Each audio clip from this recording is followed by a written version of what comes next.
কয় নবীজি মরে গেছেন, শেষ হয়ে গেছেন, মদিনা শরীফ জামানা, ইয়া নবী সালামু আলাইকা বলবো না। আবার নবীজির নামে মিথ্যা হাদিস বানায় কিতাবও বাইর করছে, কিতাব বাইর করছে, ছাপাইছে, বাজারে বিক্রি করছে, আমাদের কাছেও আছে। কয় নবী নাকি বলছেন, মই ভি একদিন মর কর মাটি সে মিলনে ওয়ালে হো, এই আমি একদিন মরে পচে মাটির সাথে মিশে যাব, কাজেই তোমরা মদিনা শরীফ আসবা না, আমাকে ইয়া নবী সালামু আলাইকা বলবো না। আর আসতে কোন নাউজুবিল্লাহ, বুঝা যায় ওয়াজ করি আমি আর ভয় পান আপনারা আর কি।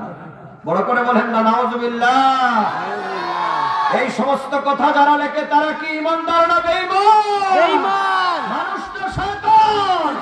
এই সমস্ত বেঈমানদের সাথে আমাদের কোনো সম্পর্ক থাকতে পারে না। ডান হাত তুলে বলো ঠিক কেন? এদের সাথে ঈমানদারদের কোনো সম্পর্ক নাই। যাও তুমি তোমার মরলে পরে তোমার কে বেহেশত নেই তুমি বুঝবা।